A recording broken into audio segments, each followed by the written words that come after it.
பாத்திரத்தை கேட்டு உழைச்சிடாத, அப்புறம் நாளைக்கு நம்மளுக்கு குழம்பு தெரிச்சுவாங்க. டேய், மாவு கலக்கறதுக்கு ஒரு பாத்திரம் தானே கேட்டா, அது இல்லன்னு ரியாக்ஷன் கட்டுறியாடா?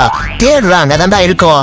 அவன் எதுக்கு 2 பொண்டாட்டி கல்யாணம் பண்றான்? இந்த வீட்டுல பிரச்சனைனா அந்த வீட்டுல போய் சாப்பிடலாம் தானே. ஆனா ஐயா வீட்டுல மட்டும் அவ ஊருக்கு போயிட்டா சொல்லி நானும் ஊருக்கு போறேன்னு சொல்லி போனா நான் சோத்துக்கு என்ன பண்ணுவேன்? ஒரு வழியா கண்டுபிடிச்சிட்டேன். அப்பாடா, அப்படியே இந்த லைட்டா மாவு போட்டு கொஞ்சம் தண்ணியை ஊத்தி கலக்கு. பச்சை தண்ணியை ஊத்தினா போதும்ல?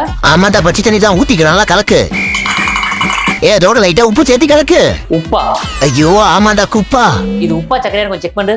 இது சக்கரை இல்ல, உப்புதான், அதனால போட்டுரு. ஆமா, நல்ல வேலை ஒரு ஜோக்கு புரியல. அடே, அதோட சோடாப்பு சேர்த்து மிக்ஸ் பண்றா. இதான சோடாப்பு? ஆமாண்டா, அதான் சோடாப்பு மிக்ஸ் பண்ணு. ஏமோ மாரியமோ, என்ன மாவுல வளர்த்துற? ஒரு மாவு என்ன கலக்குன்னு கூட சொல்லி தர மாட்டேன் பாரு, என்னை டார்ச்சர் பண்றா. மாவு ரெடி. அப்பாடி சிசியா, நல்ல முழுகுலா 2 தோசை நம்ம நறுக்கு ஊத்துறா. அகைன் ஒரு டவுட், இந்த கல்ல தோசை ஊத்தணுமா இல்ல இந்த கல்ல தோசை ஊத்தணுமா? ஐயோ, ஏதோ ஒரு கல்ல ஊத்துடா, பசி உயிர் போகுதுடா. ஓகே. இப்போ ஒரு சிலர் வருவீங்க, இவங்கிட்ட இப்படி கெஞ்சி நீங்க தோசை சூட்டு வாங்கறதுக்கு ஸ்விக்கியோ சொமோட்டோ ஆர்டர் பண்ணா வீட்டுக்கே வருவாங்கன்னு நானும் ஆர்டர் பண்ணேன். ஆனா என்ன ஆச்சுன்னா,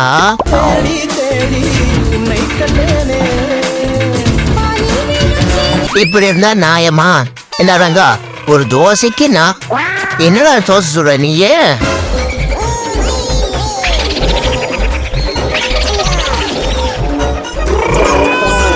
அடடி, உன்னையெல்லாம் தூங்குறா.